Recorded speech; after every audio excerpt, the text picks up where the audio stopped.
धनबाद सांसद ढुल्लू महतो की पत्नी सावित्री देवी और झरिया के पूर्व विधायक संजीव सिंह दोनों भाजपाई अब धनबाद नगर निगम चुनाव के मेयर पद के लिए जो पर्चा खरीदा था और अब तक जो खबरें आ रही है उन्होंने नामांकन नहीं करवाया है और बाकी के केवल एक दिन बचे हैं, यानी कि कल 4 तारीख। और देखना यह है कि कल 4 तारीख को वो नामांकन करवाते हैं या नहीं। लेकिन जो सूत्रों से खबर आ रही है हम आपको बता रहे हैं कि न ही सावित्री देवी नामांकन करवाएंगी। और अब तक जो चीज़ें जिस तरह से हमारे सामने आ रही है उस हिसाब से हम अगर आपको बताएं तो जानना यह भी है कि संजीव सिंह भी मेयर पद के लिए नामांकन नहीं करवाएंगे।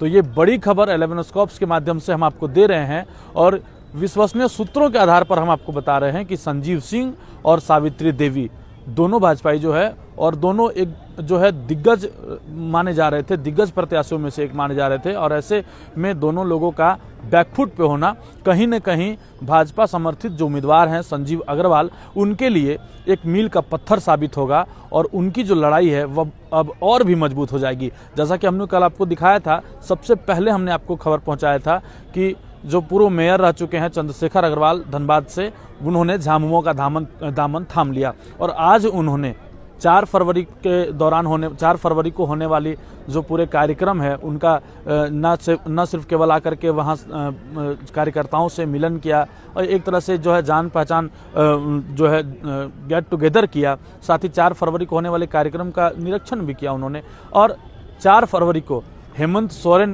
के सामने जो है वो पहले तो उन्होंने प्राथमिक सदस्यता जो है वो दुमका में जाकर ग्रहण कर ली थी, लेकिन धनबाद में एक साथ दोनों चेहरे दिखेंगे। और आज जिस तरह से चंद्रशेखर अग्रवाल ने कहा है कि हमें धनबाद वासियों को डबल इंजन की सरकार चाहिए, यानी राज्य में झामुमो और धनबाद में भी झामुमो समर्थित उम्मीदवार। तो ऐसे में अब देखा जा रहा है कि सावित्री देवी और संजीव सिंह का चुनाव न लड़ना और एक तरह से सीधी टक्कर जो है अग्रवाल वर्सेस अग्रवाल में हो चुका है।